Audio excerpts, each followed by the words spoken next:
आज की कहानी आपको हिला कर रख देगी कि कैसे एक नौजवान लड़के ने पहले अपने वालिद और फिर कुछ अर्सा बाद अपनी वालदा को मौत के घाट उतार दिया। हमारे मुआशरे में जिस्मानी सेहत का तो ख्याल रखा जाता है, मगर ज़हनी सेहत को अक्सर नज़रअंदाज कर दिया जाता है। बहुत कम लोग इसके बारे में आगाही रखते हैं, मगर जो आगाही रखते हैं वो उस पर भी उस हवाले से तवज्जो नहीं देते जितनी देनी चाहिए। ये कहानी ना सिर्फ एक संगीन जुर्म की है, बल्कि इस गफलत और लापरवाही की भी अक्कास है जो हमारे माशरे में ज़हनी सेहत के हवाले से पाई जाती है। आज की कहानी का आगाज़ करते हैं। इस बच्चे का नाम कॉलन है, जो कि एक नौउम्र लड़का है और हम जिन्स परस्त भी है। कॉलन चाहता है कि वो अपने हम जिन्स परस्त होने के बारे में अपने वालिद को आगाह करे, लेकिन वो अपने वालिद के गुस्से से बहुत डरता है और इसके लिए ये मसला हल करना मुश्किल नज़र आ रहा है। कॉलन अपने वालिद के साथ ओक्लाहोमा में रहता है और उसके वालिद पुराने ख्यालात के मालिक हैं। कॉलन जानता है कि अगर उसने अपने वालिद को अपनी हकीकत बताई तो वो बहुत गुस्से में आ जाएंगे और उसके लिए ये सब डील करना बहुत मुश्किल हो जाएगा, क्योंकि उसके वालिद को ये हकीकत पसंद नहीं आएगी। चुनांचे जब कॉलन अपने वालिद को अपनी हकीकत बताता है तो वैसा ही होता है जैसा कि कॉलन ने सोचा था। उसका वालिद गुस्से में आता है और उसकी बात को कबूल नहीं करता, क्योंकि वो इस हकीकत का सामना नहीं कर सकता था कि उसका बेटा हम जिन्स परस्त है। वालिद कॉलन को सजा देने का फैसला करता है और उसे फौरी तौर पे स्कूल जाने से रोक देता है। कॉलन को स्कूल बहुत पसंद है और किसी भी ऐसे बच्चे को स्कूल जाने से रोकना जो अपनी तालीम को बहुत पसंद करता हो, इसके लिए बहुत बड़ी सजा होती है। वालिद के फैसले के बाद कॉलन अपने ही घर में कैदी बन जाता है। स्कूल जाने से रोकने के साथ साथ कॉलन के वालिद उसे ना तो घर से बाहर निकलने देते हैं और ना ही उसे किसी दोस्त से मिलने की इजाज़त होती है। कॉलन के वालिदैन की तलाक हो चुकी है और दोनों अब अलग अलग रहते हैं। कॉलन को अगर किसी से बात करने की इजाज़त मिलती है तो वो सिर्फ ये कि वो अपनी वालदा से फ़ोन पर बात कर सकता है। इसकी ज़िंदगी में वालदा से फ़ोन पर बात करने के सिवा और कुछ नहीं था। उसकी ज़िंदगी कैद की मानंद हो चुकी थी और वो अपने वालिद की सख्तियों और पुराने ख्यालात की कैद में जकड़ा हुआ था। ये खौफनाक सज़ा कई सालों तक कॉलन की ज़िंदगी को अजाब बनाए रखती है। इसका गुस्सा आतिश फशां की तरह अंदर ही अंदर बढ़ता रहता है और वो अपने वालिद से शदीद नफ़रत करने लगता है। फिर एक दिन जब कॉलन की उम्र 15 साल होती है, एक मामूली बात पर वो और उसके वालिद के दरमियान किसी बात पर हद से ज़्यादा बहस हो जाती है। ये बहस इतनी शिद्दत इख्तियार कर लेती है कि नौबत हाथापाई तक जा पहुंचती है। कहा यह जाता है कि कॉलन का वालिद तैश में आकर चाकू उठा लेता है और कॉलन के पीछे भागता है। कॉलन अपनी जान बचाने के लिए दूसरे कमरे में चला जाता है और वहां से एक राइफल उठाकर अपने वालिद की तरफ सीधी कर देता है। हालात इतने बिगड़ जाते हैं कि जब वालिद चाकू से उस पर वार करने की कोशिश करता है तो कॉलन खौफ और गुस्से में ट्रिगर दबा देता है। गोली सीधी उसके वालिद को जा लगती है और वो वहीं पे ढेर हो जाता है। ये लम्हा कॉलन की ज़िंदगी का सबसे हौलनाक मोड़ था। वो फ़ौरन 911 पर कॉल करता है और लरज़ती आवाज़ में बताता है कि उसने अपने वालिद की जान ले ली है और उसने ये सब अपनी जान बचाने के लिए किया। पुलिस फौरी तौर पर मौका पर पहुंचती है और उसे गिरफ्तार कर लेती है। इस पर फर्स्ट डिग्री मर्डर का चार्ज लगाया जाता है। लेकिन जैसे जैसे तफ्तीश आगे बढ़ती है, हक़ाइक़ खुलने लगते हैं।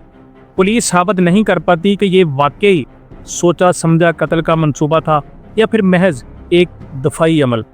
बालाखिर अदालत में तमाम इल्ज़ामात ख़त्म कर दिए जाते हैं और कॉलन को आज़ादी मिल जाती है।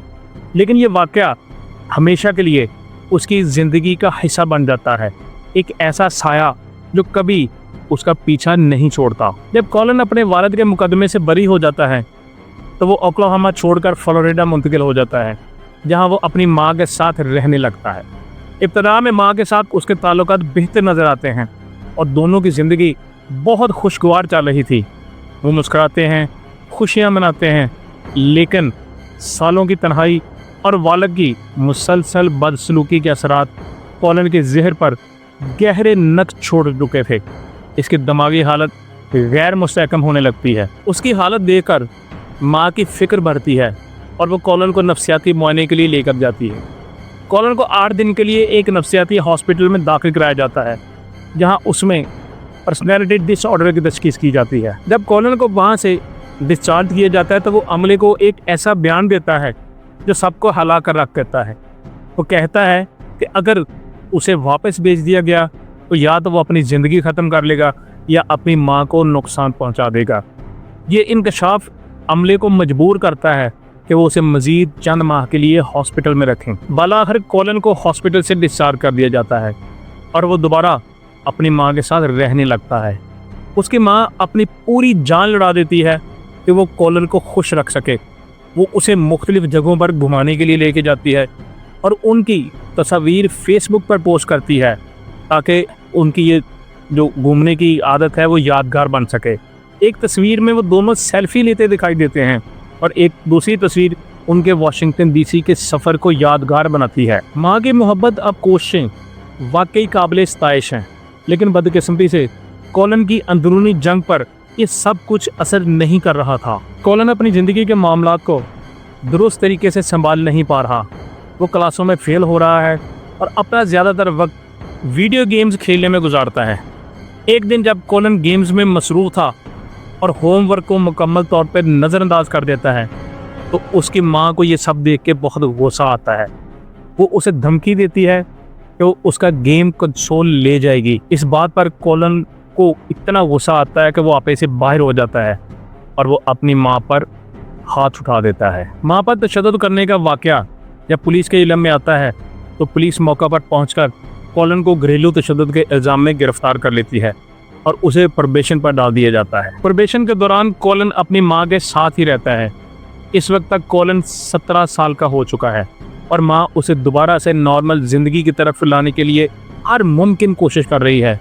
वो फेसबुक पर उनकी तस्वीर पोस्ट करती रहती है। तस्वीरें ऐसी हैं जिनमें दोनों बहुत खुश नज़र आते हैं। माँ और बेटे का रिश्ता ही ऐसा होता है। कॉलन के हाई स्कूल से फारग तहसील होने पर उसकी माँ उसे $26,000 की एक नई गाड़ी तोहफे में देती है, लेकिन ये तमाम कोशिशें बेसूद हैं। बताते हैं आपको कैसे। अब ये तो जान चुके होंगे कि ये कहानी किस सिमत जा रही थी। एक दिन माँ और कॉलन के दरमियान एक मामूली मसले पर झगड़ा शुरू हो जाता है। घर के छोटे मोटे कामों पर बात बढ़ती है, लेकिन कॉलन अब इन हालात को मज़ीद बर्दाश्त नहीं करना चाह रहा था। वो घर छोड़कर अपनी दादी के पास चला जाता है। कॉलन की माँ उसे वापस लाने के लिए दादी के घर पहुंचती है, लेकिन कॉलन उसे देखने से इनकार कर देता है। दोनों के दरमियान दोबारा बहस शुरू होती है और इस बार ये झगड़ा पिछली तमाम लड़ाइयों से कहीं ज़्यादा शदीद हो जाता है। कॉलन अपनी माँ को बालों से पकड़कर घर के अंदर घसीटता है। दोनों के दरमियान शदीद चीखों पुकार हो रही होती है। अचानक कॉलन गुस्से में बावर्ची खाने की तरफ दौड़ता है और एक बड़ा सा चाकू लेकर वापस आता है और इस चाकू से वो अपनी माँ पर पै दर पै वार करके उसे मौत के घाट उतार देता है और फिर वो हाँपते हुए 911 पर कॉल करता है, जैसा कि उसने अपने बाप को मारने के बाद किया था। जब पुलिस पहुंचती है तो कॉलन दावा करता है कि वो और उसकी माँ आपस में झगड़ रहे थे और उसकी माँ ने उस पर चाकू से हमला करने की कोशिश की। उसका कहना था कि माँ खुद चाकू पर गिरकर हलाक हो गई, लेकिन पुलिस इस कहानी को मानने से इनकार करती है और वो कॉलन को गिरफ्तार कर लेती है। ये कैसे मुमकिन था कि वो खुद ही चाकू पे गिरी और मर गई। बाला आकर कॉलन पर फर्स्ट डिग्री मर्डर और अगवा के इल्ज़ाम आयद किए जाते हैं। अगवा का इल्ज़ाम इसलिए लगाया जाता है कि उसने अपनी माँ को बालों से पकड़कर ज़बरदस्ती घर के अंदर घसीटा था। इस नए कत्ल केस ने पिछले मामले को भी दोबारा जिंदा कर दिया। पुलिस अब ये सवाल उठा रही थी कि शायद वालिद के मामले में भी कॉलन का दावा झूठा था। शायद उस वक्त भी ये खुद दिफा नहीं कर पा रहा था, बल्कि इसने खुद उनका मर्डर किया था। कॉलन का अपनी माँ को मौत के घाट उतारने का केस अभी अदालत में ज़ेरे समाअत है। उसको कितनी सज़ा होती है इसके हवाले से अभी कोई कुछ नहीं कह सकता। तासुब और नफ़रत इंसानियत को खा जाते हैं।